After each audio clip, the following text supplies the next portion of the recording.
Hiya, welcome to the More Inspiration Podcast. It's where we interview young, successful individuals, whether that be through entrepreneurship, financials, sport, and YouTube. Today we have Daniel Khan. We have him at a 10-0 professional boxer, 42,000 followers on Instagram, and 6,500 followers on YouTube. With one of his YouTube videos hitting 165,000 views. So welcome, Daniel. How are you doing today? I'm good, thank you. How are you? I'm alright, thank you. So, we're just going to go straight in with your boxing. As you know, 10-0 professional boxer. I don't really know much about your past. All I see is on your Instagram. I've been following you for a while. So, let's get into why you started boxing. It's a funny story. So, basically, my mum put me into boxing when I was about 8. And I remember at the beginning, I didn't want to box. I was like, nah, I want to be a footballer. And my mum explained to me that it's good to know self-defense. So even if you don't want to become a boxer, learn how to fight, defend yourself. So I wanted to be a footballer, and I wanted to be a footballer, but it's funny because I ended up being a boxer out of it. But at the beginning, it was more self-defense. Then 10 years old, 11 years old, 12 years old, I could see myself getting better. So I was trying to push to be a footballer, but I wasn't getting into the teams. But then boxing-wise, I was doing all right. So as I got older, the boxing took over the football, whereas at the beginning it was I wanted to be a footballer. And I think I had my first amateur fight when I was 13. So I boxed from 8 to 13 without having a fight because I wasn't sure, I was just training. And then when I thought, you know what, I actually want to do this, was when I was 13. And then as an amateur, I had about, I think, 40 amateur fights. I lost about, I'm not going to lie, about 12, 13 of them. But you see, with amateur, it's weird because it doesn't go. It's that sometimes if you win the fight, you'll still lose because it's favoritism. It's not based on your boxing ability, which is annoying. So a few times I got to the semi-final, I felt like I was robbed, and then a few times I'd lost. So it was like, either way I'm going to lose. So I got disheartened very early, I think about 17. And then from 17 to 19, I took a break. I didn't box at all. And I actually turned, and then basically my old amateur coach was like, listen, you've got a talent.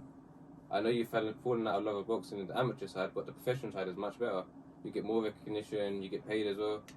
And it was like, throughout high school, it was my more passion from boxing got better. So from like year 7 to like 11, I was fighting for England in the national championships, and then I was like, yeah, I want to be a boxer. And it's funny because in school, everyone used to laugh at me. Not everyone, but like a few kids, they used to laugh at me. Oh, you're not going to be a boxer. Even a few teachers, they used to ask me like, what do you want to be? And I was like, I want to be a professional boxer. And even they were like, oh, it's not realistic. But it's funny, like, who's laughing now?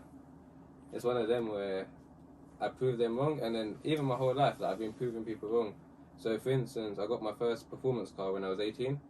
And you know, obviously we're up now, Asian people, they like to talk a little bit of crap. Yeah.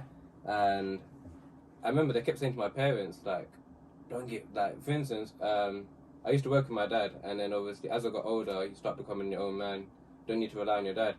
So obviously made enough money with my dad, bought my S3. Wasn't the best choice because I was gassed, I had a bit of money there, and I thought, okay, I just spent all of it on a car. And what people fail to realize is that it's all good buying the car, but you need to pay for insurance, you need to pay for road tax, you need to pay for running it. And with me, if you follow me on Instagram, I don't keep my cars stock, so I've got very expensive taste. So then I start modifying it, and then so I bought this S3 now. I'm 18, and I wouldn't say me and my dad had an argument, but I was getting to that age where I didn't want to be told what to do. As a teenager years, so. Not that I broke away from him, but I didn't want to rely on him financially.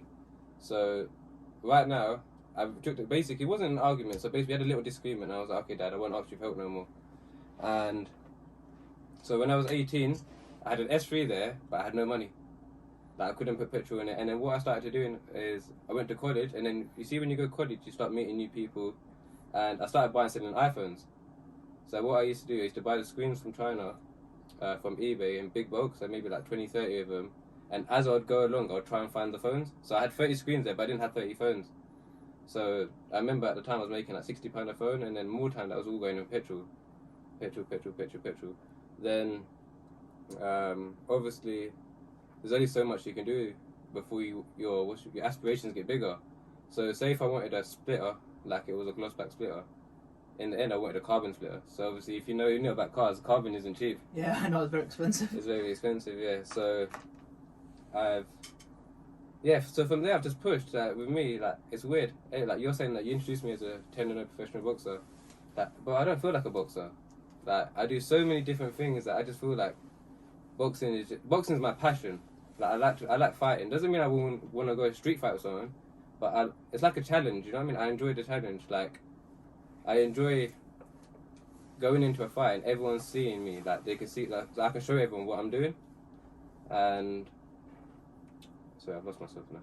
No, that's fine. That's fine. So let's bring it back to the self-defense. Yeah.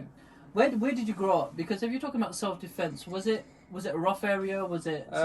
So I was born in Ilford, so I lived there until I was about 6, and my mum's from Luton, and my dad's from East London. So he was from his main strip was Romford Road. So it wasn't more I lived in a rough area. It's more that they've seen a lot because obviously they weren't from the most privileged areas. So it's one of them where it's not like, for instance, I went to school in Wanstead, a primary school, Wanstead. No, what's it called? Aldersburg. Okay. And I'll be honest, it wasn't rough at all. But it's one of them where you don't need to be in a rough school to get bullied. Yeah. Do you know what I mean? So it's one of them where my parents wanted me. It was my mum that pushed it. That she wanted me to learn some self-defense.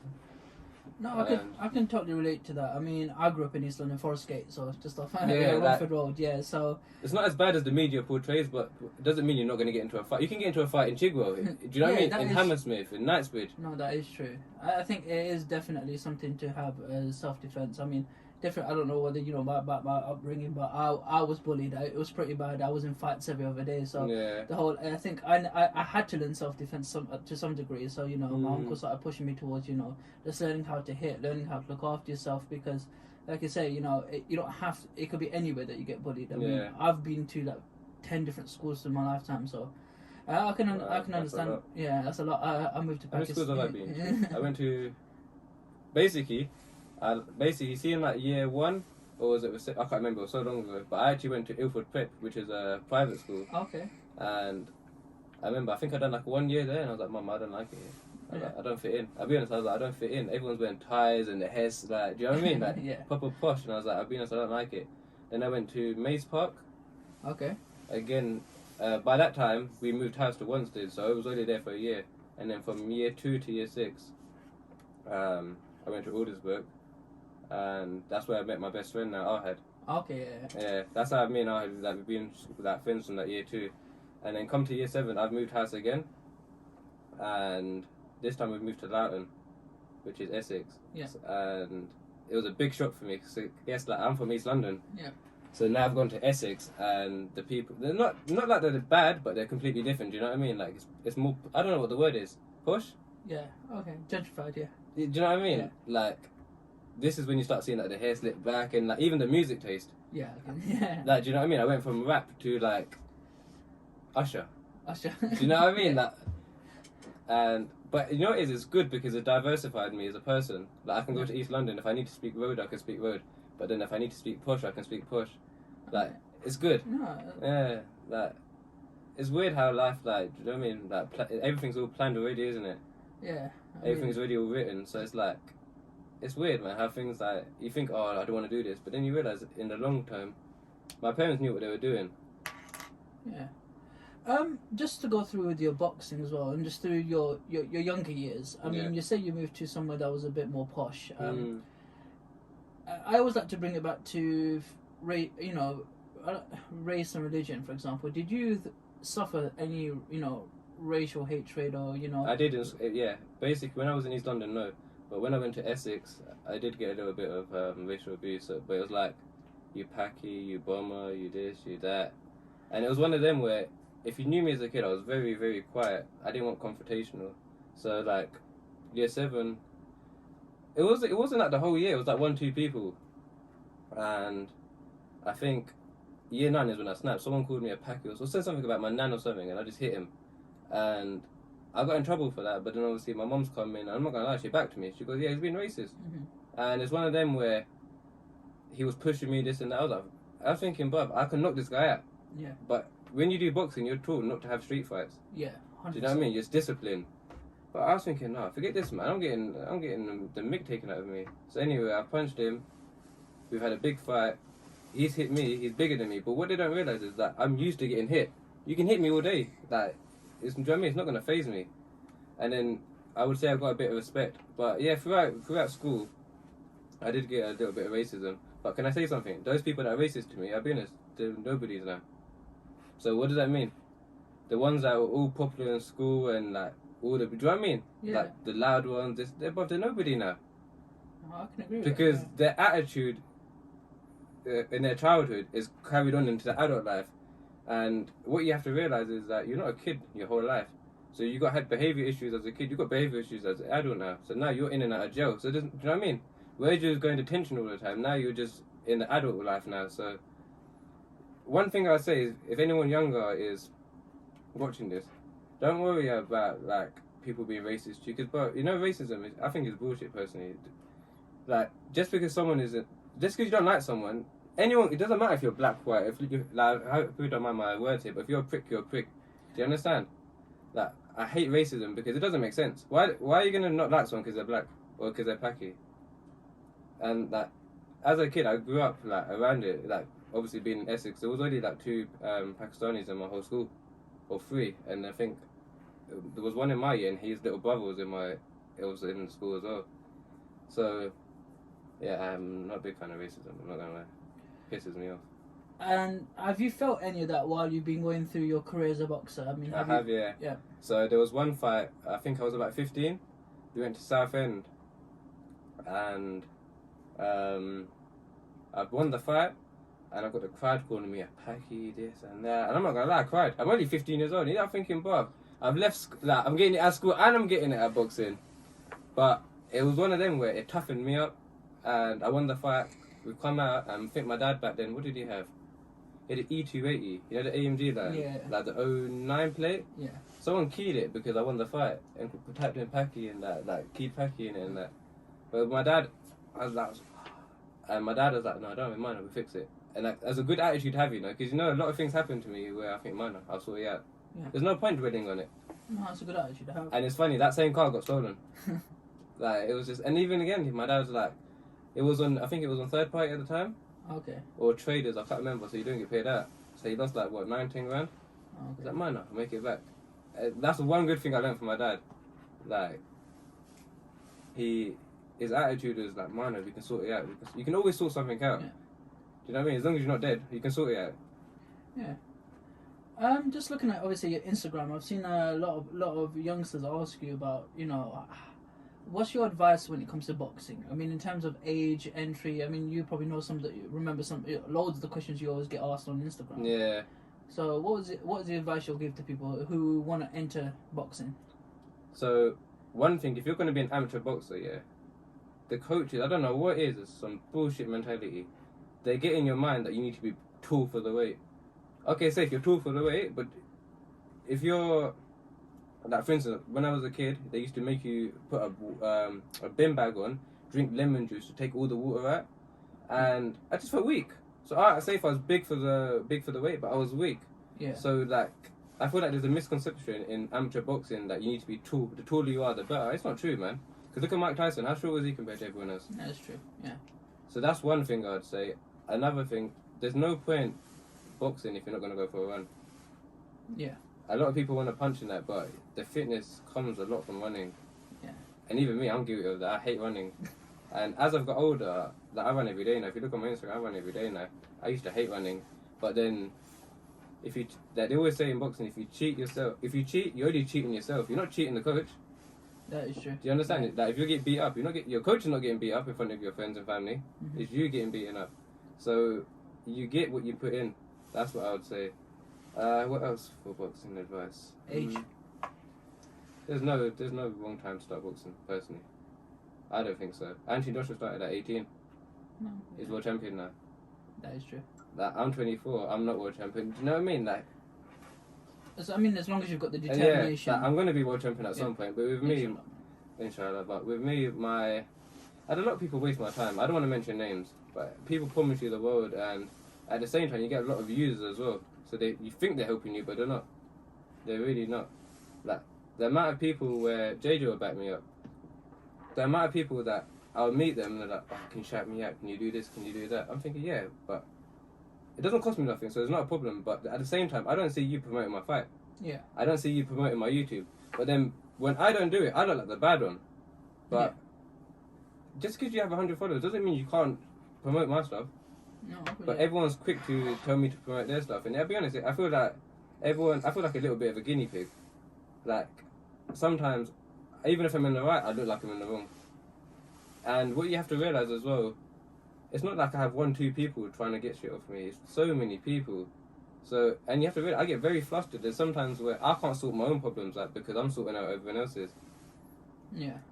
And it's one of them where, you know, sometimes you just need to take a step back. But because I'm in, like, the public eye, when I take a step back, it looks like it might come across as, like, rude, it might come across as selfish, it might come across as, like, arrogant. But that's not really the case. Like, anyone that's met me, a few times people have met me and they go, oh, shit, like, you're actually alright. Yeah. But I'm like, I have to give some sort of image on Instagram. No one's gonna like a boring person. That is true.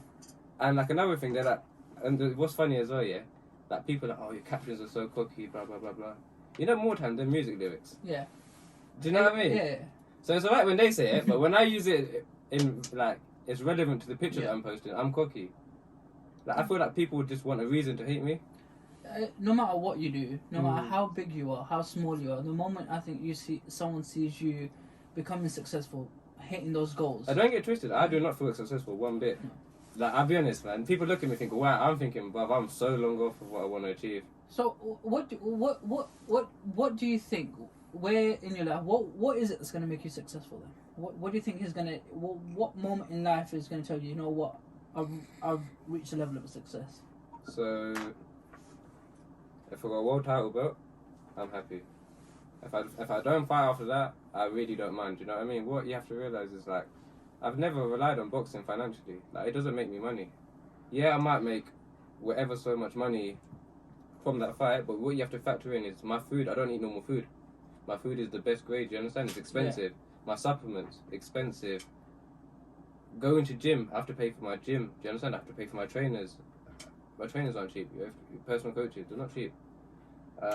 Travelling expense, like, my medical every year for boxing is about 1,500 quid. Do you know what I mean? Yeah. Like, my gloves are £300-400. Yeah. My head guard is £300-400. My nut protector is about £200-300. My boxing boots, they're about £150. I'll go through them because I'm trained every day. Mm-hmm. I go for like 3-4 pairs a year. Then my fight kit. Then it's not just my fight kit. I have to pay for my corner t-shirts. Do you understand? Caps, manager fee. There's so much money that I don't see. Do you understand? I generate it, but I don't see it. So like, I'll just hustle. I'll be honest, man. Like. Yeah, I've seen you hustle, seen you do. Yeah. You know, I've seen you hustle as long as I've followed you. So you know. I'll do whatever. Like, I've told you, I've sold iPhones. I sold cars. Yeah. Like, when I had the M3, people kept messaging me like, "Can you take me to prom?" I'll be honest, I had a conception of it. Yeah, I'll just take you. Like, don't give me money. But then people are like, "Oh yeah, like, how much do you want?" And I'm like, "Oh." Like, yeah. But what people don't fail to realize is I'm only 24.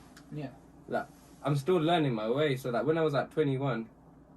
I had my M3 and modified it. That cost me a lot of money, I can't lie to you.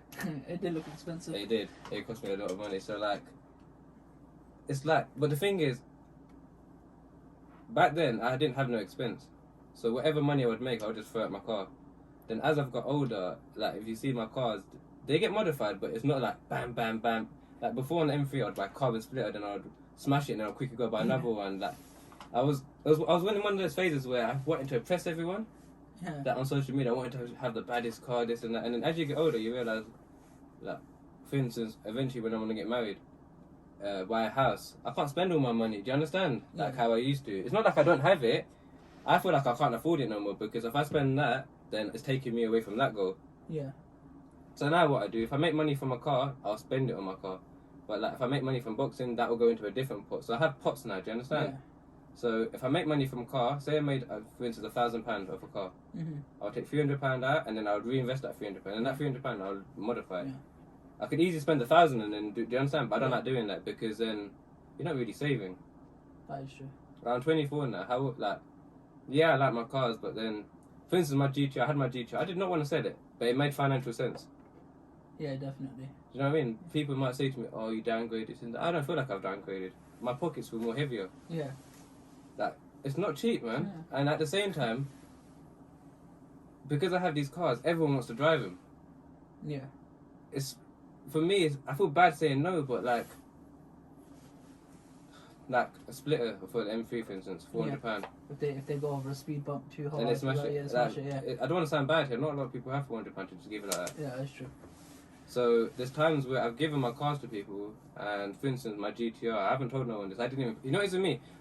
Don't think I don't have struggles, but you see with me, I don't like publicising it. Yeah. Do you know what I mean? Like a lot of people might say, "Oh, look, I've got this problem," and put on YouTube to get bare views, and I don't care about likes and views. How it started with Instagram is, if you followed me from the beginning, like you have, I do nothing different. I like my dog, I like boxing, I like cars. Yeah. Like my boxing's got better, my cars have got better, which means I'm getting more followers. But the concept of my Instagram has always been the same. Yeah, I might get a little bit more. I wouldn't say cocky. I've got more confident. Yeah, I think that's gonna happen. You know, as you grow, as you develop, I'm not gonna say stardom or fadom, but you know, it's becoming more public, and I think that's obviously gonna spur your confidence on as well. Yeah, but then it comes across as cocky, but then it's not cocky. I mean, I think you have to be somewhat like I said, I study Instagram quite a bit. I look at everyone's accounts. I'm trying to do marketing myself on Instagram. Yeah.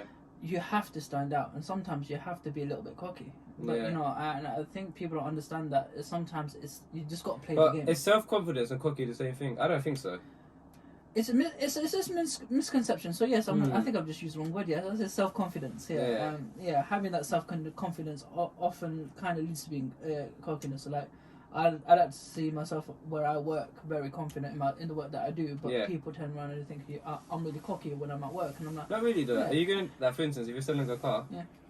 and you're not confident about selling it, Yeah. are you going to buy it? No. You're going to think this guy's got no enthusiasm. Yeah. Why am I going to buy from him? That car probably doesn't even run right. Yeah, that's correct. Yeah. Like, you need to have some sort of self-confidence, and don't let people knock your confidence. Yeah. That's what I would say. If people try to knock my confidence, Yeah. even now. I've got people that, for instance, in boxing, I'm 10-0, and I'm pushing for a title, but it's just like, certain people trying to block me. Like, I've had a few people that, there's one guy, and he can help me. I know he can help me, but I feel like he doesn't want to help me. For whatever reason, like, he's very quick to say, "Oh, you're too old." I'm thinking, I'm only 24. Yeah. Oh, you're this. Oh, you're that. But he never mentions my good things. Mm-hmm. And it was one of them where I lost my own vision because I was trying to rely on him. Mm-hmm. Does that make sense? Yeah. When he would just let me down, year after year after year, he just let me down. So now I've got a new plan now where I'm 10-0 now. I'm not 1-0, 2-0. I'm 10-0 now. I've got some sort of driving room. Do you know what I mean? Yeah. What's the word? Like, I'm in the position to dictate what Yeah. I want to do now, You're on the to an driver's seat, extent. Yeah. So, you see, with boxing as well, it's a very short career. You can't waste 1-2 years. I've wasted so many years. Like, at one point, I was like 7. I quit boxing because I fell in love. Everyone was just taking the piss out of me. Like, Yeah. I felt like other people were making more money than me from my career. It just annoyed me. And that's a reality of boxing then? If you got good management. Yeah. But like, for instance, at the beginning, I couldn't find a promoter, you know. Yeah. Like, no one wanted. I was looked at as a gamble, Okay. and I had to go. At the beginning, I didn't have a promoter. So my first 3 fights was like a gamble. Won the first one, won the second one, won the third one, and then that's when I started getting some offers. Now, Yeah. do you understand? So then I signed with Mickey Elliott.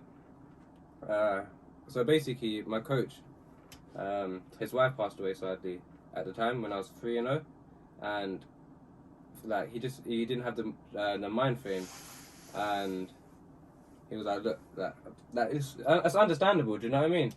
So he was like, look, like, I don't know how to say it. He's not like go now, but he was like, maybe like find someone else. Do you understand? Yeah. But not even in a rude way. Like with Jamie, I got so much respect for him. It's not even rude. He just wants the best for me. And if you can't give me the best, like his whole, like he's got 2 kids as well. Do you understand? Yeah. They've just lost their mum. They need him. Yeah. So it's one of them where I've moved gym now, and I was upset about it, but it was good that it happened because it toughened. It's another thing that toughened me up. And now I've gone to this gym. It's West Ham, and I trained under Barry Smith, and the sparring was brutal. I'll be honest. It was one of them where. Like now I started like before it was like sparring who I can, maybe an amateur, maybe an unlicensed boxer, maybe this, but then when I've gone to West Ham now, I'm sparring proper like professionals now, like undefeated professionals, champions, Commonwealth champion, and it's one of them where you see with me, I don't care if you're bigger than me, I don't care, I'll fight within reason. I'm not gonna go spar heavyweight, Of course, yeah. but like if I'm walking around at 60 kilo, I'll spar someone at 70 kilos minor. Do you know what I mean? Because I feel like, you see with me, I'm not looking to get punched. I'm looking to defend, do you know what I mean? Block.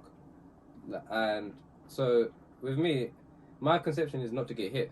I want to hit you and not get hit. So I don't really mind if you're 78 kilos. Like, don't get me wrong, maybe it's the wrong attitude because you can still get hurt. But it served me well now. Like, there's sometimes where I'm getting hit by strong punches in sparring for the weight, and they're hitting me and it doesn't really hurt because I've been hit harder. Yeah. Like, your threshold gets bigger. And that's with anything. So the more you do something, the better you'll get. The harder something is, the better you'll get. Like, you don't get reward unless, like, without hard graft, I would say. And talking about your sparring, talk to me about your first time you remember sparring. I mean, I got the shit beat out of me. Yeah. Yeah. Same here. Badly. I can't lie to you. It made my nose bleed. The Yeah. first time, like, you see with me, I didn't have a rough childhood. I had everything. Like, my mom spoiled me. Mom and dad spoiled me. Like, alhamdulillah. Like, but at the same time, I was disciplined. It's not like, here's a PlayStation, you've been naughty, here's a PlayStation. Yeah. It's like, you're not getting the PlayStation because you've been naughty. Yeah. Do you understand? And, so what was the question again? I was just how was your first time sparring here? Yeah, I'll be up. Yeah. I sparred for, I think he was a national champion. He beat me up. He beat me up for a good year, you know? Oh, okay. But you see with me, so basically I remember I didn't cry, but I teared up. Made my nose bleed. I'm only like 8, 9 years old, and my mum was basically, I was like, I don't want to do it no more, and my mum was like, no, you have to. Like, I don't hate you, but like, do you know, you know what it sounds a bit rough, but it's not. Yeah. Like, she just, like, do you know what I mean? She needed me to learn the self-defense, but it wasn't even like go start a fight, but it was like, you never know. Do you understand? Yeah. Like, I wouldn't say he kept beating me up, but obviously the beatings got less. Yeah. Then in the end, I overtook. I started beating him up after a year. Yeah. That's when my confidence went up. But yeah, I took a few good beatings at the beginning. I can't lie to you. I mean, that's natural. I think obviously. I mean, I remember the first time I started. I Yes, you know, if someone says to you they never got beat up in their first spar yet, they either sparred someone that was even worse than it. It's very rare, you know that. I lived in Pakistan for some of my childhood as well. So I came back when I was 16, went straight to a boxing club So what, you was 16, from how long was you in Pakistan? for 2 years. Oh, that's okay. Yeah, so I thought it was your whole childhood. No. So before the childhood, I was mostly in Forest Gate. So That's I had a bit of the rough. That's a big culture shock, though, isn't it? I know. Obviously, it's the same ethnicity, but the culture is completely different. Completely different. I think I got too comfortable there. Bit of money, you know, that currency rate Yeah, exchange. Yeah, £100 there, you can last the whole week. Yeah, went to a private school. You need to go there. Yeah. Where'd you get kidnapped? Yeah. Yeah, went to Lahore Grammar School. Kind of got a bit soft out there. Yes, I did have a few fights while I was out there, but nothing compared to what I'd gone through. Remember, I'd gone through being beaten every day at school for a while. Come back and I was like, right, got suspended. I went to BO6 high school, got suspended within my first week. I mean, somebody threatened me, so I just thought, all right, shit. I've got flashbacks of Forest Gate, and I was like, all right, I don't know what Ganser was like, so. Got suspended within the first week. I got let back in because cultural changes and all that. But I went straight to a boxing club.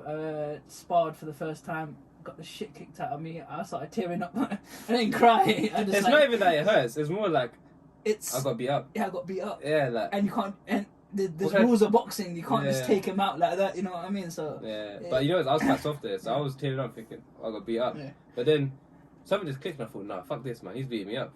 And it toughened me up, and it's good. Everything happens for a reason. I'm glad. Like, if you told me as a kid I'm going to be a professional boxer, I'd be, nah, I'm going to be a footballer. Yeah. But I had 2 left feet. I think everyone's dream as a Actually, you know footballer. what? It's funny. I could have been a footballer, but I wanted to be a striker. Yeah. But I kept being put as a centre back, Yeah. and it's like, who remembers a centre back? Yeah, that's true. Unless you're Vidic. Yeah, trust yeah, me. yeah. And Ferdinand. Yeah, Alfred, yeah. I mean, yeah, I think, yeah, I loved playing football as well. Went to Pakistan, ended up being a striker there because You're the best there. you know, Yeah. in the school and come back, and then I was back at centre back. But yeah, but I do agree with the whole running as well. Actually, and I don't, like I said, I can't stress enough. Running is it's essential for boxing. It is. And I mean, if you look at me, I mean, I am not built for running, so I was like, yeah, that's not for me. But You are built for running. Yeah. You just eat too many calories and your Yeah. body burns. That's Yeah. what I've learned anyway. You see, Okay. when you put on weight, Yeah. you can train as much as you want. You can burn, like, I don't know what the exact figures are, but I think if you run 5 miles, you burn like, what, 300-400 calories? Okay. A Big Mac, for instance, or not even a Big Mac, let's say, I'm going to say Big Mac, because when you go to McDonald's, it Yeah. always says the calorie Yeah. thing. I think that's like 1,000 and something. Yeah. So you got to run like 15 miles to burn that Big Mac off. Yeah. Like, it's not possible. So imagine eating 2 of them. That is true. Shouldn't have used the Big Mac as an example, I can't lie. Yeah. That's the first thing that came to my head. Fish or fillet? Fillet people. fish. Fish, yeah, fillet fish. Yeah. But yeah, let's talk about religion. Yeah. Obviously, a lot of people, when we talk about success, people sometimes don't talk about religion and how it spurred them or been part of it, or has it hindered anything. Talk to me about religion throughout your childhood and how it came into and how it spurred you on as an individual, maybe how it maybe came into boxing as well, maybe. So at the beginning, I don't know if this sounds bad, but it's like you had to go mosque. Yeah. So it was more of a... You get told what to do. Yeah, do you understand? Yeah. Like, don't get me wrong, but like my mum, I used to have a Maulvi that used to come to my house and he taught me how to read the Quran, how to pray, blah blah blah blah. And I wouldn't say I wasn't religious, but I would say I didn't appreciate the religion as much as a kid. And then as you get older, you learn about nazar, and obviously like this life is temporary. Do you understand? Yeah. And you see with me, I feel like I get affected with nazar a lot. So it keeps me, when I pray, I feel like I'm protected, and it keeps me calm as well. Like, you gotta remember, my life is very like, rush, do this, do that, I don't feel like, you see, like now, yeah, I feel like there's not enough time in the day. Yeah. That it's one of those, that time in my life now where I feel like I don't have enough time. Mm-hmm. And praying really helps. I can't stress it enough. Like, it's only like 2-3 minutes. Yeah. It's not that deep. But the world will get you lost in that. Yeah. And for those listening, nazar actually means evil eye. So, it comes to the jealousy, people looking at what you have and then hating on you, for example. Wishing ill for you. And obviously within Islam, nazar can have an effect on you and in your life. So obviously praying, being modest and praying that the evil eye doesn't affect you, that's a big part of it, especially when you're in the public sphere as well. I don't know how to explain it, but I've suffered from it. Yeah, you suffer? Yeah, like, if you notice my Instagram, like, I used to post all the time. Yeah. Then I went through a phase where I didn't post at all. Even YouTube, I took a 2-year break from YouTube because of these reasons. But it's one of them where I don't really like people knowing my problems. Yeah. But if me talking about it now helps, then yeah, I'll talk about it. Yeah. But yeah, it's like, let me give you an example. I got 40,000 followers. Every month I get like 1 million impressions. Yeah. So look how many people are looking at my stuff compared to actually following and supporting me. Yeah. Yeah, I might have 40,000 people supporting me, but I've got so many more people like wishing me the worst. I think that's part of life now. I think, especially when you're, like I said, It's the wrong way to think, though. You see, if you see someone doing well, instead of hating on them, ask them. Do you understand? That's what I do. Yeah. So I'll see someone with a number, I'll be like, "How did you get there?" He'll say, "Blah blah blah blah." The next guy, "How did you get there?" And then you take something from it. Do you understand? Yeah, 100%. They're not stupid to be driving these cars. So instead of hating, get inspired. Yeah. Because you by hating, what have you benefited by you hating? But if you get inspired and you go ask them a few things and they teach you a few things, they might even teach you. They might even say, "Look, do this and you can do that." Yeah, 100%. I mean, I look at I've seen some of my friends look at other people talk, crap about behind their back, and and it's that's very sinful, by the way. Yeah. That's the worst thing you can do is backbite. Yeah, backbite. I've seen so many people do it. So many people hate. That's my issue, I'll say it to your face and it gets me in trouble. Yeah. But sometimes better to say it to the face than it is to say it behind I know, someone's but then back. again, you look like the arrogant one. And then the ones that are two-faced, they look like queens Yeah, and that is kings. true. That is true. Like, you can't win. Yeah. But I like who I am. Yeah. I'd rather tell you as it is. If I Yeah. think you're a prick, I'm going to tell you you're a prick. No. It doesn't matter if you're black. I don't care about your colour. Yeah. Like, if you're a prick, you're a prick. Yeah, 100%. I mean, yeah, you know, and like I say, you know, like Daniel says, obviously, just, you know, when it comes to obviously looking at other people and seeing their success, inquire about it, see how that can motivate you. I mean, I look at so many people I've worked with, and you know, like on my Instagram, I don't have a big following. I've only got on my personal one 700 followers. But as soon as I see someone I know or someone asks me, "Can you share this? Can you do this? Can you do that?" Without a doubt, I feel proud of the people that I know personally succeeding. If I see them starting a business, a cake business, I get or happy. anything, yeah, You know, when I see my yeah. boys buy a C63, Yeah. this and that, I don't think, oh no, he's on my level. No, I'm thinking, yes, good. Yeah, If you got a C63, Yeah. I want that to be now a black series. Yeah. Do you understand? Yeah. Like, I want my circle to be doing well. Yeah. Like, you see with me, you know, if I know how to make money, I'll tell everyone, like, Yeah. look, this is how you do it. Do this, Mhm. do that. But I'll be honest, no one does that for me. But Yeah. I don't mind being that person. Unfortunately, I think, you know, I can kind of relate to you on that as well. You know, you've been sometimes when you're the nice person, when you're the kind person, it gets thrown back in your face. It does a lot. And I think what you have to realize is don't let whatever other people are doing to you change your Yeah. character. Because That's what I talking thought. to you now, I see that your character is somewhat similar to mine. Always out there trying to help people, trying to, you know, and I know what you're going through because. And then the one person yeah, you don't help, yeah. you look like you don't care, but it's not Yeah, true. no. Sometimes you just can't do it. Yeah. Yeah, and unfortunately you can't do it. It's just.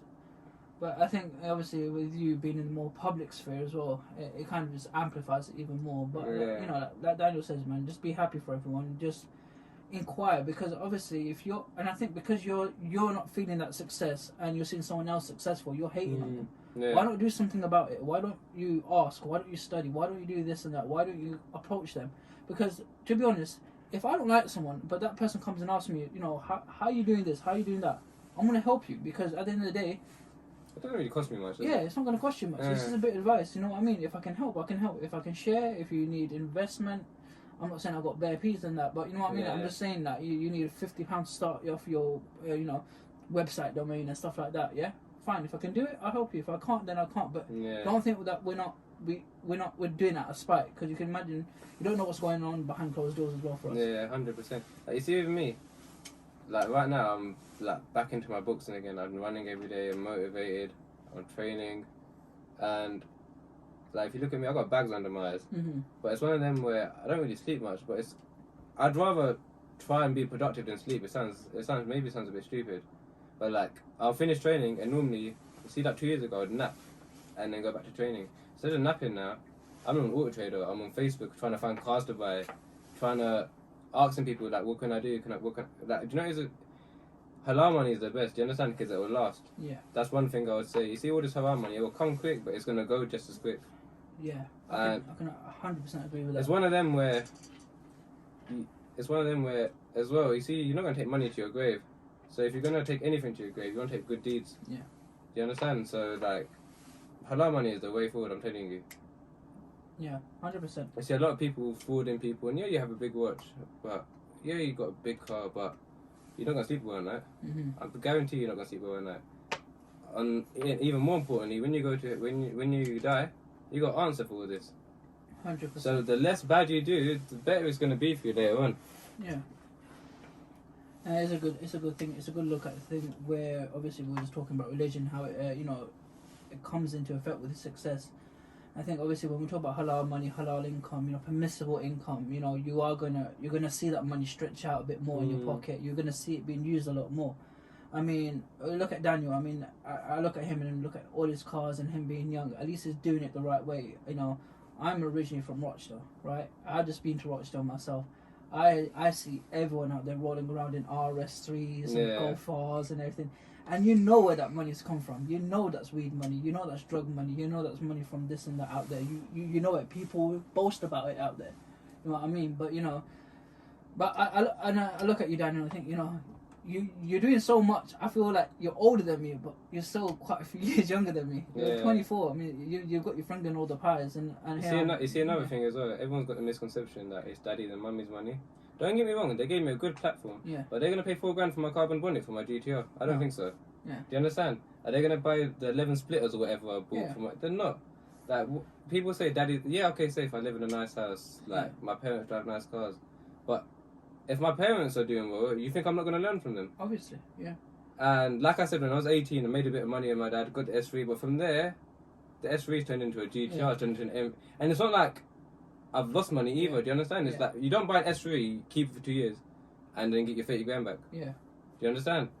Like, I've basically that taught me as well. So basically, I remember I bought the S3, and I was only 18. I didn't understand money, that the value of money. So come to sell it, I'm thinking, yeah, I'll get 28, 29. It was worth like 24 after like a year and a half or 2 years, and I was like, oh crap. If I keep doing it this way, that 30 grand is going to be 2. Yeah. And I was thinking, wow, I can't even buy the same level car that I just bought. Yeah. So what did I do? So basically, my friend Ted, he was a big influence on me. He buys and sells cars. And he's got his big showroom, and he does so well, man. I'm so happy for him. And he's the one that got me into car sales. He's like, listen, you love cars. Your Instagram's clearly doing okay from cars. Like, do something car related. So like, people looking at me now that I've been doing it since I was 18. Yeah. 18, 19. So I've done the phones, and that wasn't enough. But by that time, I've made a 1-2 grand that I can go buy a car now. And then what Ted used to do, he used to let me use his BCA account. I used to like scout through like obviously all the cars that I'd want. And bless him, he's not making money out of this. He used to just go, he used to bid them for me. And it's weird, man. People pay over the price for auction cars. It don't make sense. You might as well go on Auto Trader and go buy that car. Why are you gonna bid it all up on auction? I still don't understand. People still do it now. But I was thinking like, Ted, like, this name for me. He's like, listen, just because 10 failed doesn't mean the 11th one will fail. Yeah. 11th one will come through. So it's one of them where he was like, don't give up, don't give up. And then I took that mentality into boxing. Yeah. Just because you get punched and you get hurt, Yeah. wait 10 seconds, that pain might go away. Yeah. And then you're back together. There's no point going down and going, oh, like, I'm hurt now. That pain, it might not go away, but it might, most likely, you see when you get winded in boxing, all you do is breathe, control your breathing, it will go. Yeah. But then that comes into mental strength because it fucking hurts, man. Yeah. It really hurts. As you know, if you box, a body shot is worse than a head shot for me personally. 100%. 100%. Like, getting hit in the liver and the kidney, mate, it's no joke.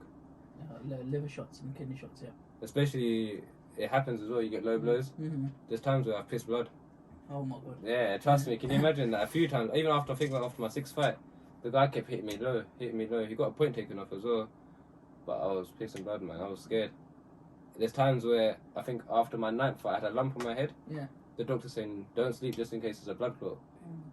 So I had to stay up. Imagine you just had a professional boxing fight and you can't sleep. This is stuff people don't see. So like, you might hate with me, he's won. It's not as easy as me winning a fight. You don't know what's happened. Yeah. I'm injured for like the next 2 weeks. Yeah. I mean, yeah. So yeah, I think I've broken my collarbone from boxing. It was weird. I don't know how I done it. I punched in my collarbone and it breaking. I've torn my ligaments in my shoulder. I tore ligament in my knee. My hands are brittle. Yeah. It's not like it all comes at a cost. Yeah. So you see, one thing I'd say, because like it's nice to actually have a voice right here. Yeah. Like people that hate with me, this and that. Why don't you just think, you know what? It didn't come easy. Yeah. And it's not just with me; it's with everyone. Yeah. They'll look at Mayweather and think, oh, he made £1 billion, blah blah blah blah. Like, was it given to him? It wasn't given to him. Yeah, 100%. Yeah, I know what you mean. And you see, like, another thing that annoys me as well, I'll use footballers as a main example. Oh, they get paid too much. Go do it then. Do you know what I'm saying? If it's so easy to go do it and become a professional footballer, it's not as easy as go kick in a park. Yeah. That there's tactics behind it. Do you understand? There's a lot behind it. I mean, it's not like a street fight. Yeah. Do you know what I mean? Like, there's a lot. There's a lot behind it. It's not easy. You have to be clever. Yeah, you have to be. Yeah. I mean, I look at my younger brother. He wants to go into professional football. Yeah. He can't even get into semi-professional at the moment. You know what I mean? But don't let that dishearten you though, because look at Jamie Vardy. Yeah. I don't think I think he was very late. You know, like 24, 25. Yeah. When he got into the Premier League, I'm not too sure, but he was very late. Yeah. So don't worry about that. Yeah, and obviously I think, and going back on that, you're saying people don't know what's going on. I mean, there's nothing wrong with mommy's money and daddy's money, because I think if they've made a certain amount of money, they can teach you how they made that money. They can show you how it's done. Yeah. Yeah, they can give you that initial investment if need be. Yeah. But I think there's that benefit of that, because then you have that guidance. 100%. There's so forget the money aside. Yeah. There's so many mistakes that I didn't make because of them. Yeah, do you understand? So I was already ahead. Yeah. Whereas like everyone my age was going clubbing, this and that. I wasn't. I was in the boxing gym. So straight away I'm saving money. Yeah. Do you understand? Yeah, 100%. Yeah. Like these people, they will spend like £1,000 a night, but then I've saved £1,000 because I haven't gone with them. Yeah. And as a kid, I missed so much. You know, I missed holidays, I missed school trips, I missed going out with my friends because I was in the gym. But do you regret any of that? no, I don't. I don't know one bit because now I'm in this position. Yeah. Everything happens for a reason. Yeah. The sacrifices I made there paid off. Yeah. It's worth it, man. Yeah, and going back on that, I mean, there are. I also want to say that there are people that have never had that guidance and all that. Has still made it in life, and it just depends on your mindset as well. I mean, you can have mummy's money and daddy's money, but never have that mindset to become your own person. I've seen people just sponge off their parents and never learn about how they made the money, never ventured out, never started their own business, their own source of income. Never had that passion, where somebody from the estates, for example, who doesn't have that, has gone through a bit of struggle, but had that mindset. And I think what's in common is no matter what background you're from, what kind of level you're money from, being successful is a mindset. It's being able to kind of be tough through what comes through, you know, all the negatives. Like you said, you've got people hating on you. You got the nazar. You've got you know the guidance in boxing could have been a lot better, but that mindset to push you through is where it's led you to now. And I think it doesn't matter what background you have, as long as you've got that hunger. You see, like everyone says, oh, like mommy and daddy's money. Let me tell you something. You see, when I was like, I think about 10, 11, this used to be my routine. So basically, I used to come to my house in the morning. I don't know how we used to wake up at like 6 a.m. I don't know how we used to do it. We used to chill for about an hour at my house. Then we used to go to the playground about 7ish. Basically, my house was on the same road as my school. Oh, okay. So I used to come around and then we used to walk to school. 7 to 8, we used to play football. Throughout school, I used to love going to school, you know. I especially primary school, I had a good time. I used to come back, I used to have a Maulvi, 1 hour reading the Quran and learning how to pray. Then I used to go boxing. And then back then, my mum and dad had a minicab office on Montford Road called Nation Cars. Okay. I used to come back from boxing and I used to do carding, leafleting through the post boxes. Yeah. You know what I mean? But so obviously, as I've got older, why are my parents not going to help me? Because I've helped them. Do you understand? I could easily just be in a sport, but I'm saying no, I don't want to do that. But I wanted to. Ever since I was a kid, I wanted to do my bit. I wanted to help, and I used to be leafleting for like a good 2 hours every night, every couple of nights. Yeah. For a good 3-4 years. But it's one of them where my parents, when I was born, we used to live in a council house. Yeah. And now, alhamdulillah, we live in a nice house. Do you understand? But it's like, as a family, we done it well together. So that was the next question I was going to come up to, was family. I see how close you are with Seamus. Yeah. Practically the same. When you're doing the same thing on Instagram, he's doing the same thing on Instagram. Yeah. But then you're telling me, you know, you've all worked together. So talk to me about how important your family's been throughout your... So, my mum's a nurse. Yeah. And because I do boxing, she was able to help me with my injuries, do you understand? So I never had... For instance, check this out. In one of my fights, I've punched someone and my finger just bent. I'm panicking. I got a bent finger. It's still bent. Look, you see it? Mm-hmm. My mum's pushed it back into place quickly. She's like, listen, you can't leave it there because it'll seize. Little things like that, do you understand? Helped me. So, and then my dad does property. I've always done property, so I know how to buy and sell houses. I know the ins and outs, the legal stuff. My cousin's a lawyer as well. So, like, he does criminal and the other one does property law. So, do you understand? Yeah. Like, you see when I get pulled over by police, they're shocked because I know my rights. So, like, can you step out the car? I'm like, am I legally obliged to? Mm. And it's just, if you know what you're doing, then it helps, man. Like, the best thing you can do is knowledge. Do you know what I mean? The building your knowledge is the best thing you can do. So coming back to my family, me and Seamus are more or less the same. Yeah. He used to box as a kid as well. We both used to box. Same reason. The same what I've been through, he went through as well. He had done all the deflating, done all the boxing. Came to 18, he was like, no, I don't want to do it no more. And I don't blame him because it's hard, man. It's not even the training that you miss. Holidays, you can't do this, you can't do that. Everyone's going to shisha, you can't smoke shisha. Do you understand? But it's good though because, like, alhamdulillah, I don't really have any health problems. Like, because I take care of my body. And as a kid, my dad used to do bodybuilding. So as a kid, he used to always make me do push-ups. I used to hate it, but now I feel strong. Do you understand? You know when I spar people, just because that I feel strong because I've been doing it since I was a kid. Because I've done boxing early as well, I'm mentally a lot stronger than a lot of people. Again, that's why I'm 10-0. So like, you get what you put in. Yeah, 100%. Like my parents, when they met, my dad didn't have money, my mum didn't have money. Like, I learned from them that basically, I think, don't quote me on this, but I think I was born at like 7 a.m. and then my mum was back at work with me at like 10, 11 a.m. Oh, wow. It was that, do you know what I mean? Yeah. And they're lucky though, because houses back then were like 60, 70 grand. Yeah. They're laughing. But 60, 70 grand back then was a lot of money. Yeah, so it was, yeah. And then obviously they had the cab offices. Then they had obviously we had the 2 Dixies as well. Had a tire shop. So I learned from my dad that diversity, and my mum and dad diversity. You can make money in every department. So like with me, like I made money from phones, cars, proms, NRA. Yeah. I couldn't believe it. I was thinking, wow, I'm getting paid £800 or £900 to just drive people around. I was gonna do this anyway. Yeah. But now I have company. Yeah. And it's funny, like I don't like the word fans, but they like I'm like, bro, I don't like it. It's weird. Like people come up to me and they're starstruck, and I'm like, bro, like I'm I'm just a normal guy, man. Don't. There's times where I'm talking to people and they don't know what to say. I'm like, bro, man, don't worry, man. Come, let's go for food. Like I'll go for food. Like I don't mind that. Yeah. I mean, I remember meeting you. I think the first time I actually met you was in BGR. Yeah. Yes, because obviously I knew Seamus before then from the car meets. But yeah, I remember you just saying sit down, come and eat with us. Yeah. Yeah, Like, yeah. I mean, I kind of understand when people say Sasha. I was like, oh, is that Daniel? Is that Daniel Khan? I was like, oh my god. And it's I was so like, weird when people, you know, when people address me with my full name. Yeah. I'm not. That's so weird, Yeah. man. Yeah. But yeah, I mean, Because my circle's still the same. Like I've known JJ for a good 5, 6 years now. I've known my whole life. Hamza, I've known my whole life. More or less. So they still see me as the same person. Do you understand? They don't see me as 10-0 professional boxer. They see me as the fucking annoying guy. Do you understand? Like I find him annoying. Like it's just love. Do you understand? Yeah. So like even there sometimes like, wow, he wants to take a picture of you. I'm like, yeah, mad in it. It's like. I don't know, it's crazy, man. Yeah. And you see with me, I don't feel like I'm photogenic. I'm photogenic if I do my own pictures. But you see, like when people take pictures of me, like I'm thinking, oh, I look ugly there, man. Yeah.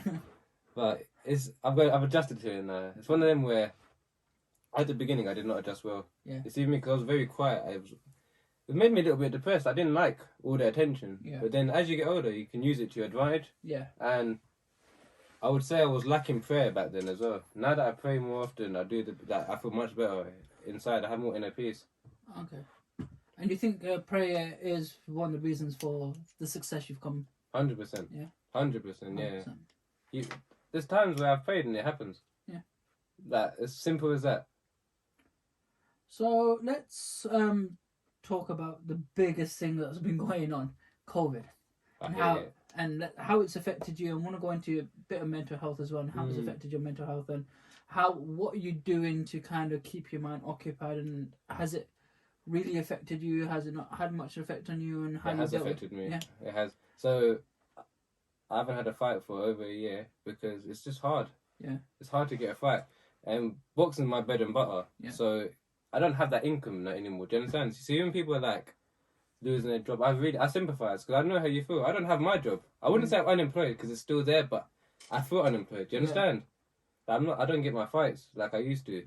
I'm not getting that lump sum like I used to. As do you know what I mean? How much of every it was. I don't really like talking about that kind of stuff.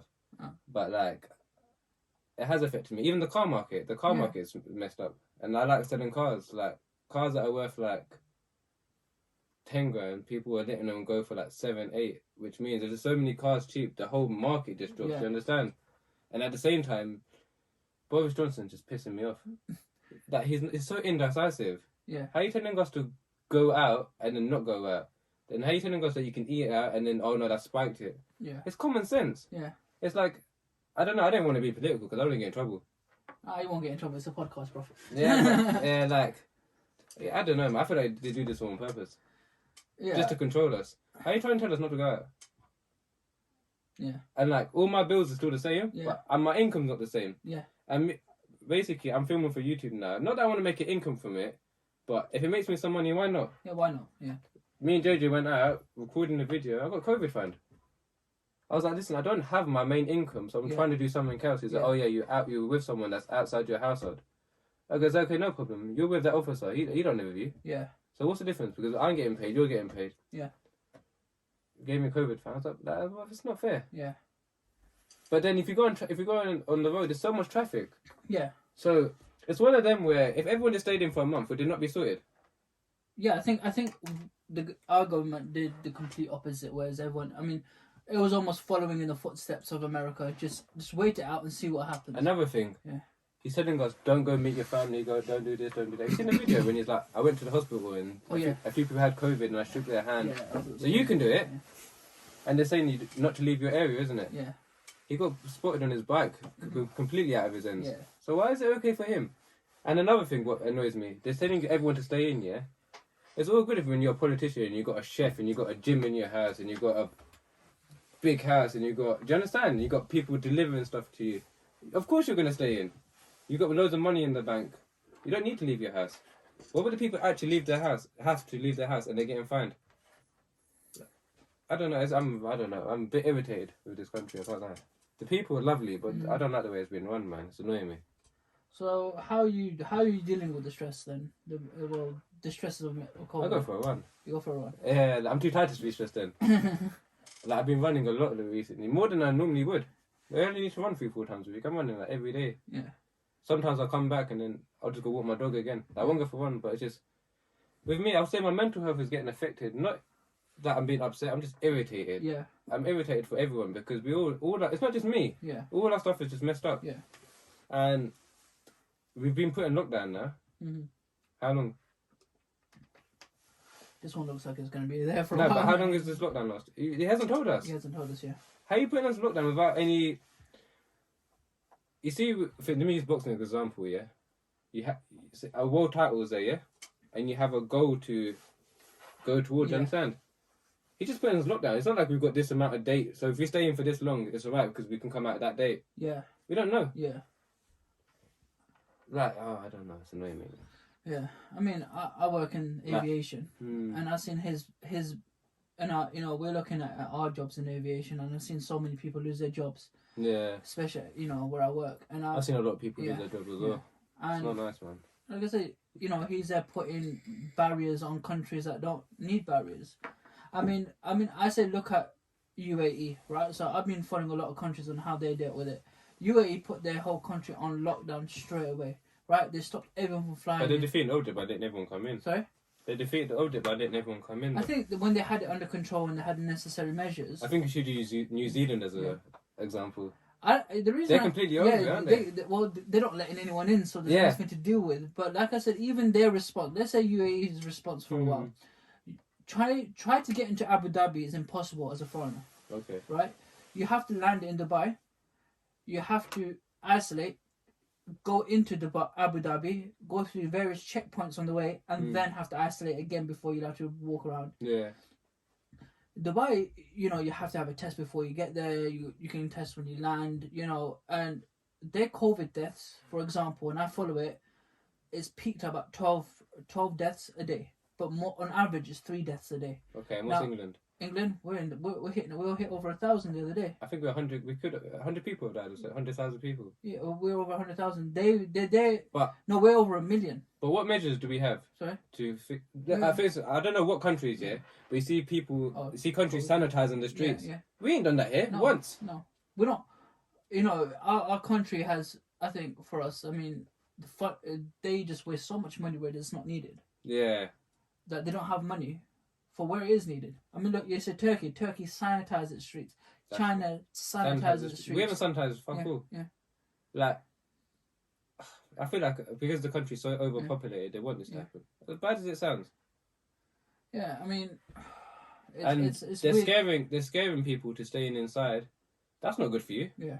That's really not good for you because you're not exercising. Yeah. You're not getting fresh air. Mm.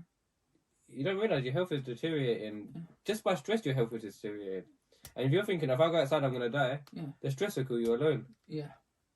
Like, it's mad. And everyone that dies is COVID. Yeah. It's just not realistic. I mean, for me, last year I was going through a lot of mental health myself, and we all do, bro. yeah, It's normal. if anyone says they don't go through mental health issues, it's not true. For me, I was going through anxiety attacks and stuff like that, and I thought, all right, I need to get out of this country. This country's not helping me. We're locked in. We can't do anything. That's how I feel, man. I feel trapped. Yeah, and I was gonna go Italy, then bang, put on the no fly. On the it got taken off the corridor list, and then you got put. Then I wanted to go to Dubai, then it got banned again, and then it's been let up now. And I was meant to go in March, now it's been banned again. I'm like, where are we gonna have this escape? Now you see the difference is, like you said, New Zealand has sorted itself out. You can travel anywhere you want in New Zealand. They've got nice spots. I'm not saying we've got nice spots as well. Yeah. Go to the countryside, get yourself a cabin, go for long walks, and you can't even do that anymore. Can't even do that. You look at people that try to go hike 5 miles from the house and they get done with COVID fines, and it's like, what's gonna happen there? Yeah, there's more to it. Yeah, there's more to it, man. I believe that Bolson's just a puppet. Yeah, he answers to other people. That doesn't make sense, man. How you telling us one time you can't go out, then you can go out? Now you're getting fined for going out. It's for people who don't have any money coming in. And it's one of them, like, I got pulled over by, I think it was X5. If you see on my Instagram, I always get pulled over. Yeah, I was going to talk about that, but... He's pulled me over, and I was like, what are you doing, blah, blah, blah, blah. I was like, listen, I'm recording for YouTube. I can't hear his work. Bless. And I got pulled over again, and do you know what it is? I've got friends of mine that are officers, and do you know what annoys me? Is that the police are quick to tell you off and fine you this and that, but like, they don't do this stuff themselves. Yeah. Do you know what I mean? Yeah, 100%. Like, they're not going back and going chilling with their friends. Like, of course you are. Yeah. So how are you trying to come to me and find me when you're doing the exact same thing? I know officers with modified cars with no front number plates on. Yeah. Like, do you understand? Yeah. Like, I just... Double standards. Yeah, so anyway, I got pulled over, and you see me, I thought, you know what, let me just tell them the truth what I'm doing. He fined me. I was thinking, well, if I just lied and said I'm going for food, it's just like, that pissed me off because I got fined for telling the truth. I could have easily said lied and said, yeah, JJ lives with me and blah, blah, blah, blah. How can you prove he doesn't? Exactly. But because I was truthful, he fined me. Just, this system is being totally unfair. And it doesn't help. You see, when I get pulled over, straight away I'm a criminal. Yeah. I know what you mean. They pull me over and, like... Do you know what it is? I wish I started... You see, a lot of people blow off YouTube because of the police. You see what I'm saying? Yeah. Something... You know, I've had some madness happen to me with police. For instance, JJ, we were chilling one time and he was just sitting in my car because why not? Yeah. Sitting in the driving seat, chilling. Police have gone past, come back now, and started interrogating him. Like, touching their cuffs, taser. And I'm thinking, what's going on here? And I think JJ, this must have been I was in the M3, so it was a good 4 years ago. And JJ was just shocked that the way they approached him, he just like not even talking, shouting at him, blah blah blah blah blah. Whose car is this and that? And he's like, it's my friend's car. He's over there. I've come over, and he's like, I was like, what's the problem, officer? And he's like, is it your car? I was like, yeah. And took all my licenses and I checked it, and everything's fine. Of course, it's gonna be fine. You think I'm stupid to drive 40, 50 grand cars without insurance? Yeah. I goes, bro, like, what's the issue? He goes, oh, he doesn't look the kind of person to own this car. I was like, what do you mean? Because you're black. He goes, I mean, not in too many words. He agreed with it, yeah, because he's black. I was thinking, bro, you're lucky I didn't have this one recording. Yeah. And it's not even, that's just one example. There's so many times where I've been handcuffed, man. Why are you handcuffing me straight away? Yeah. And it's not like I hate police, but I don't like the way they treat people. You know that they feel like. I think as a minority as well, and I want to say as a minority, we tend, the way we are being dealt with police, where we see, young white British males get dealt with police is completely different. I mean, I think I was with JJ once, was it? I think, and we got searched as well outside Harrods. Yeah. So we got searched. I mean, I do admit there was a baseball bat in the car, but they actually got into the car without a warrant. You can't do that. Yeah, so my windows were left open slightly, and they went into the glove box, got my number from a piece of paper, and rang me to say your windows are open. Can you come to the car? We were around the Harrods and came back to the car. Why was your phone number in your glove box? It's probably just one of my documents that I have in it. Yeah. That's not nice, though. Yeah. So, but they've gone into. That's how they've got my number. Yeah. They admitted that's how they got my number. Well then, yeah. Okay, I don't be going in my car. Yeah. I don't come into your house. Yeah. saw the thing, and then had searched all of us because of a defensive weapon. Told them I had a baseball in the car. After that, they had to, do nothing. But it was a whole. I've had a few things like that. I had a screwdriver once. Yeah. And he was like, "Why have you got that?" Yeah. He tried to do me for offensive weapon. I was like, "Bro, my splitter I keep banging my splitters." And that was a genuine reason. I kept smashing my splitters. So in the end, why am I going to pay for fit? I just kept doing it myself. Yeah. Tried doing took my screwdriver as well. It was annoying because one of those magnetic ones. Yeah. It sounds weird. One of my favourite screwdrivers. It's gone now. It's gone. They took it. They took it. Oh my god. Some madness happened. One time I got pulled over. You're not going to believe this. I got pulled over. I was speeding. I'm not going to lie. Yeah. Actually, no, I wasn't speeding. But I was driving vigorously. And interrogating me, man. It was like, he goes to me, "How much money you got in your wallet?" I was like, "I don't have a wallet." But I'm thinking, what are you trying to insinuate here? And by this time, I've got my phone out and recording, and it's completely changed his tone. So what, is he trying to take a bribe off me? He saw me in my nice car and thought, "Let me take some money off him." I don't know. It's madness. You know what? For instance, I've got a friend called Akash. I don't know if you follow him. He's GMO's mate. No, I don't. He's been my good friend for a good 4 or 5 years now. And he was like, "Bro, stop recording all this, because if you're going to get harassed, you might as well get paid for it." 100%. And don't worry, I'm waiting for police to pull me over now, because the way they deal with me is unreal, man. Yeah, I mean, I'll tell you something. I was on the A406, just going past that BP, you know where all the feds are. Yeah. West London. Yeah. Yeah. So, no, was it West? It's just near the Volkswagen. Yeah.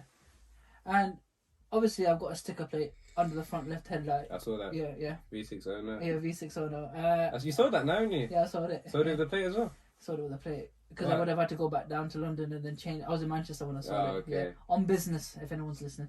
Someone got a good deal there. Yeah, they paid extra for the plate. That's alright then. Not as much as I wanted, but I would have had to go back down to London and then change the logbook over. Once you factor fuel in that, it's the same thing, isn't it? I was like, might as well sell it there, because I had to bring in my mum's A3 back down from Manchester anyway. So all business related, guys. Yeah, or buying and selling cars. That's what we do, Anyway, so I was just there, and as soon as I saw one police car behind me, I was like, it's COVID, they've probably got nothing to do. Right, he's gonna pull me over from behind. Next minute, I see a police car go right past me in front of me. Then I see another police car on my right hand side. They boxed me in on the A406. I got boxed in as well in my GTR. Yeah. They boxed me. I said, "Why have you boxed me?" They go, "Do you know why we pulled you over?" I said, "Is it because of my number plate?" They go, "Yeah." I said, "Well, that's a bit excessive." Yeah. 3 police officers in each car boxed me in, right, for a number plate issue, which is just £100 fine, right? It's nothing, or my ANPR can't read it. I'm sorry, but if I can get into a car park that's got ANPR cameras that can, trust me, I get fines in the post fine. Yeah. Exactly. You get fines. No issue then. Yeah. You know what I mean? I get junction box fines and everything, but apparently your cars can't read it. Yes, you can read it. It just being picky. Yeah, man, they blocked off the A406 for a split second, and I got T-packed to my GTR, Yeah. Just remembered. Yeah, he tried to do me for no insurance. I was like, "Oh, bro, man, my car's why are you wasting?" Friday night as well. In my GTR, and I was fresh had it as well. I only had it for 1-2 weeks. T-packed me, and he's trying to seize my car for any little reason. Yeah. He goes, "Oh, your number plate got a BC code or something." I goes, "Okay, but you can't seize my car for that." Yeah. I goes, "I'll get one that made." "Oh, your windows are tinted at the back." I goes, "Yeah, but that's not legal. Yeah. You can be tinted at the back." By this time, I didn't have front tints. I never have front tints, by the way. And I don't know, man. Yeah, I think it's not even that I hate police, but I don't have good dealings with them. And I think because you don't have good dealings with them. I've never been given the benefit of doubt. Yeah. They always like you have to bear in mind, if I just because my car's nice doesn't mean I'm always doing madness. Yeah. Like, I don't know what they think. I honestly don't. And you see another thing what I've clocked, the more modified your car is, the less likely you're to get stopped. I've clocked that. You see my RS3? Yeah. When it was completely stock, I was always getting pulled over. As soon as I start modifying it, something actually no, this is his car. Yeah. As soon as I put my plate on it, I get pulled a lot, man. Yeah. There's a lot of attention. I don't know, it's just that plate. It's a bit cocky, I think, isn't it? Don't like it. I don't know. Maybe now that you're on the system as well, maybe. And then Maybe. I got a lot of Section 59s. Yeah. All these car meets, innit? Oh yeah. all these antisocial behaviours. Yeah, it's not even what revving my car. Everyone's enjoying it. What's the issue? I mean, I've not had a nice enough car to get Section 59 yet, but one day inshallah. You don't want it, bro, because the next time you get one, they seize your car, and it lasts for a year. I got pulled over at JJ when I got my COVID fine. Yeah. Obviously, I was popping my car like you do, Yeah. and he was like, your Section 59 one's like tomorrow. I was thinking, you cheeky guy, but we try to take my car. I was like, well, listen, I'll be honest, man, I can't afford a fine. I can't afford to take the car out. It's COVID, this and that, and he let me off. But he still gave me a fine. Oh. But he was trying to give me a fine and seize my car. Oh, luckily he didn't seize your car. Well, but it was only like 4 p.m. What's the issue at 4 p.m.? It's just abuse of power, in it, I think, for me. Don't get me wrong, though. I have been pulled over and there's been some good fed. Yeah. I mean, obviously, you're going to have your good and you're going to have your bad. But 80% of are bad. Yeah. Not bad. They're not bad people. I don't know what happens. They turn the uniform on. We're all normal people, no? Yeah. They put the uniform on. I don't know. They turn into superheroes. So. Yeah. I mean, the worst one is, I got pulled over my GTR. He was like, I caught you up. I was thinking, you caught me up. You did not catch me. I let you catch me up. Like the way it is, like you give it. Obviously, everyone gives it a little bit. Yeah, of course, yeah. It's like, I had to do this. I was thinking, bro, you're not catching this. They don't act like I don't know, man.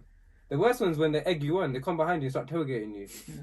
A few times that happens. I was thinking, with me, what you have to realize, I've been pulled over so much now. I have an eye for them. If you have police cars, never going to be dirty. Yeah. They're never going to have like things dangling in their middle because it's a work car. Do you understand? Yeah. And more times it's just going to be a Focus, isn't it? Yeah. Or what is it called? Hyundai. I had a BMW 3 Series. I was next to an M3. The 3 Series was behind me. I just felt that was. It doesn't feel right. It didn't feel right, and I was like, why is an unmodified car driving like this? Yeah, and I was just like, okay, so I've now pulled up next to the M3, the 3 Series behind me, and we're at Tesco on Woodford Avenue, just past next to the Shell, thinking it's a good stretch of road to race the M3. And I'm like, nah. He driven off a little bit quickly, but not enough to get pulled over. I'm driving normally. It comes to the point where the 3 Series pulls right next to me, pulls his window down. He goes, I was hoping you were going to race him so I could pull you over. That's not nice. And I was there laughing. I was like, what do you mean? He goes, I thought you were going to race in it. I thought you were going to race the M3. I said, mate, my car's a diesel. It ain't going to move. Yeah. But you know what I mean? They was there, and I think I've had pretty bad experience. I mean, I was interviewed by the police a couple of months ago, and they were like, "Oh, what do you think of the police?" And I said, "Listen, I've been racially targeted by you guys at Stansted Airport, even though I work at an airport.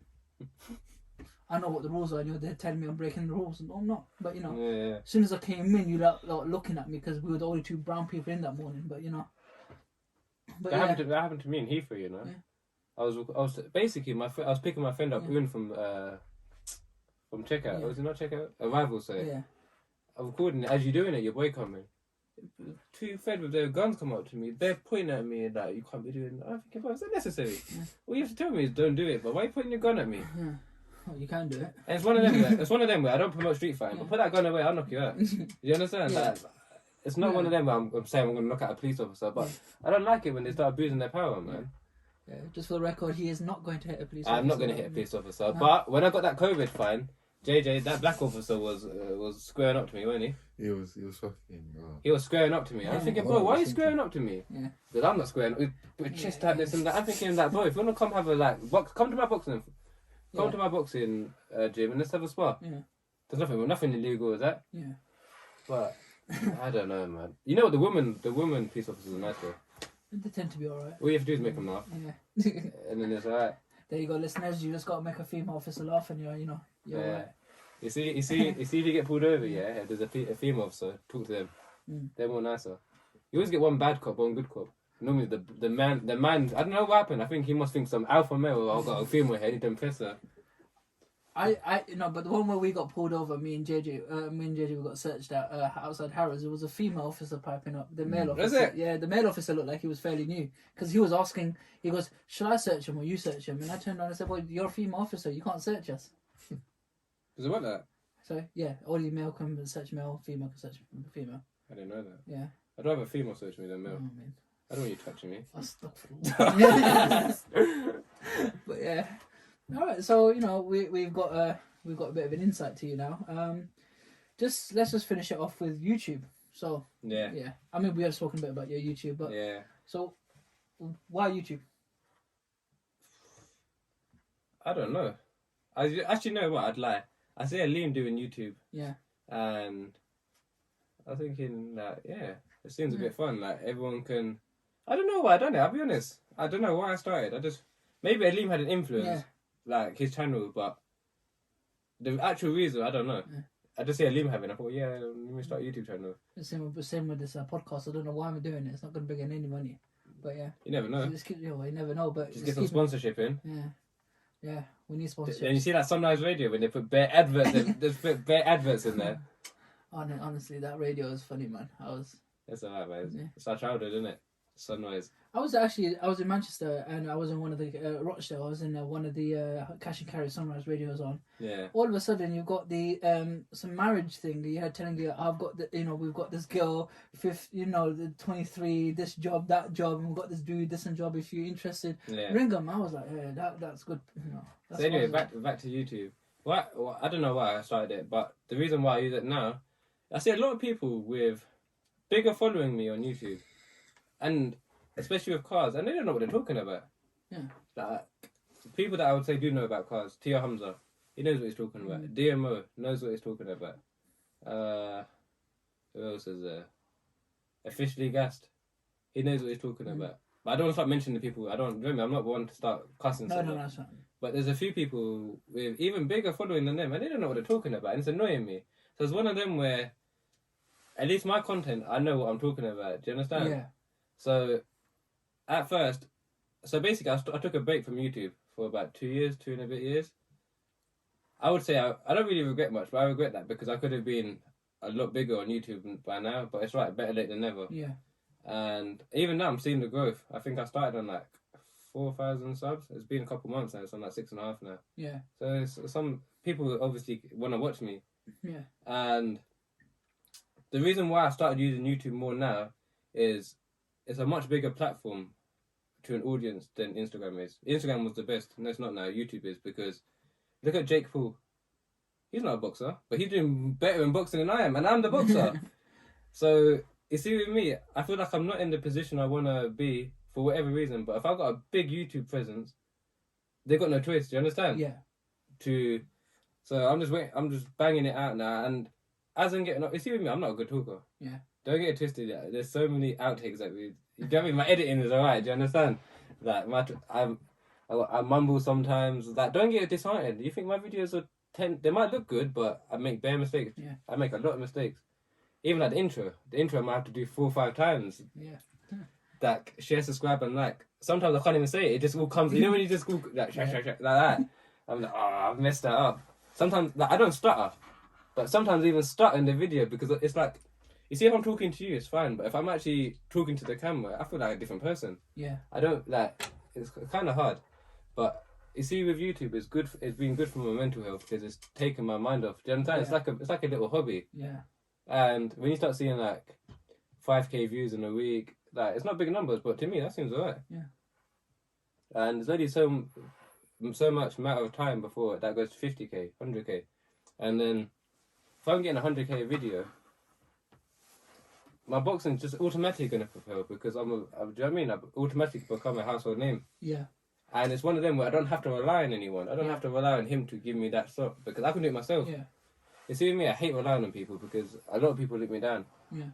If I could find people like me that don't, you see with me, I would do my best to not let you down. There's sometimes where I won't do my own things just to help someone because I've told them that I'm going to help you. Do you understand? Yeah. I don't like when people, you see with me, if you're not going to do something, I'd rather you just say you're not going to do it and I'm not going to think less of you. I'm going to think, yeah, look, he's not wasting my time. At least he's been honest with me.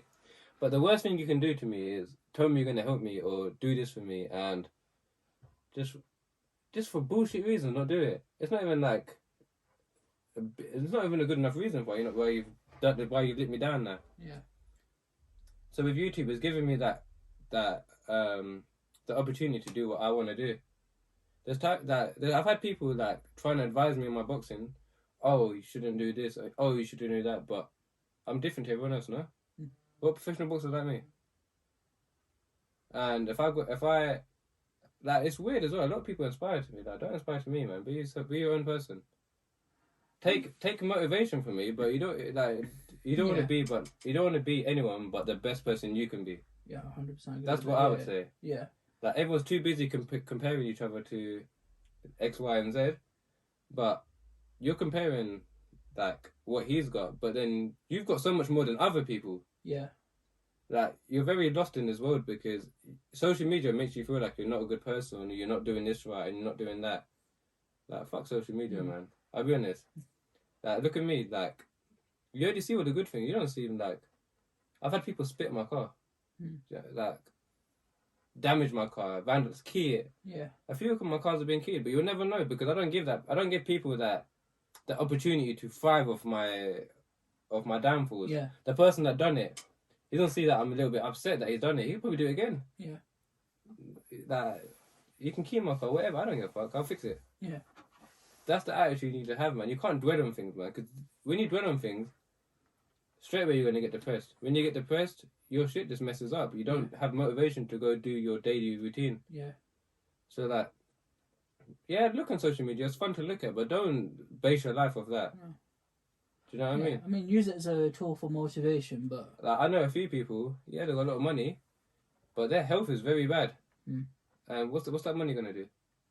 Not gonna happen. They would give up all that money to go have a new heart. Do you understand? Yeah. A new liver. Yeah. Like, everyone's rich in their own way. Trust me, it's not just money, man. Yeah. As long as you've got a roof over your head, even if you don't have a car, as long as you've got a roof over your head, you've got much more than everyone else. Yeah. And even me, I've been guilty of not appreciating what I have. Like, I look at me, like, I've got an IS3 GTR, I'm thinking, oh, I want a Lambo. Do you know what I mean? Yeah. Like, I'll go Dubai.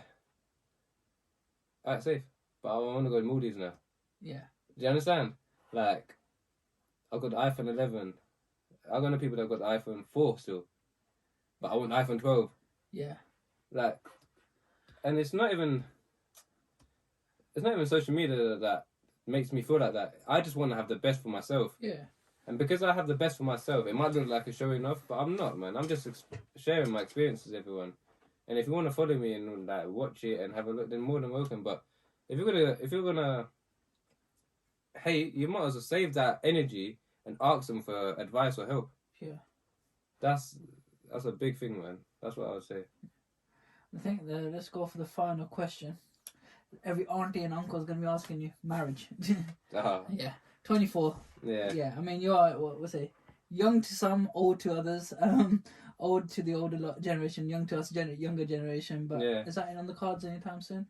I can't lie to you, possibly. Yeah. There's someone there. Yeah. Someone there is someone there, but at the same time, I don't think I had my fair share of heartbreaks. Yeah. Do you know what I mean? Yeah. Like, things are just out of your control, and just because someone goes, another door opens. Yeah. But yeah, we'll see. I wouldn't mind. You know, it's with me. I've done a lot now, so. Yeah, I think you've experienced quite a bit already at your age. That you could just settle down now. But everything I wanted to do, I've done it. Yeah. Like you see, you're a big fan of Top Gear, obviously. Yeah. You see them driving across Europe in their supercars. Yeah. I've done that in my own one. Do you know what I mean? Yeah. I went to Dubai. I wanted to drive a supercar in Dubai because everyone does it. I've done that. Yeah. And it wasn't even like I was driving different ones every day. Yeah. Like what else? I always wanted like a pit bull. I wasn't allowed one. My mum was like, no, you're not getting a pit bull. So what did I get? I got the next best looking thing. Yeah. XO Bully. Yeah. That is like, do you know what I mean? Yeah. Like I feel like I've done a lot. Like I wanted to. Like, I'm ready. Like the going out. Like do you understand?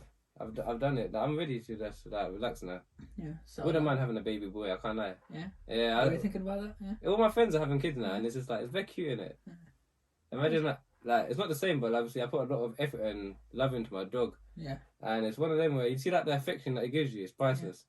Yeah. So like getting that from a kid that can speak to you and like it's nice. I think I'm getting to that stage now. Okay. But I don't want to jinx it. No. I mean, you know, it's whatever plans Allah plans for you. What about right? you? Yeah. When you get married? Oh no, time. I'm not ready yet. I'm still enjoying life a little bit, but yeah. I think it's now. I've just turned 27 in December. Yeah. And I'm getting old now, so maybe in the next year or two. I'm 25 in March. Yeah. March the 5th. So. Yeah. We'll see. I don't know. Yeah. I don't want to. There's times where every time I plan something, it never happens. So we'll just see where it takes us. Yeah. As of right now, I'm enjoying my cars. I'm enjoying my boxing. Hopefully, inshallah, we can have a fight soon. Yeah. I hope you'll be there.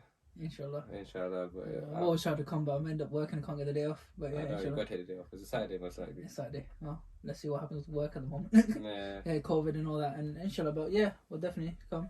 Definitely, you know.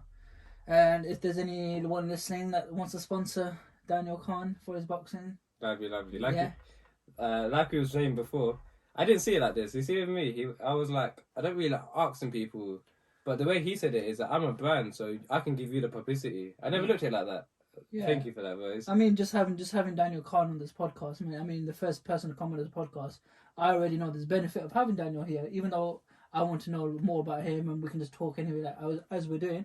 His following, I know he's got 42,000 following on Instagram. You know, it don't mean shit though. It don't mean shit. No, I know it doesn't mean shit, but it's exposure. It is, yeah. It's exposure. It's exposure for a new podcast. So I'm not saying with any other business, Daniel Khan. You know, he's not one of those that's gonna put your business in disrepute. You know what I mean? No, he's I'll make sure you get customers. I'll make sure you get customers. And if you're a good person and I know your business is legit, I'm just gonna plug it as much as I can because you've helped me. I help you back. Yeah, exactly. I mean, I asked Daniel just to post my car for sale. You know, he just did it.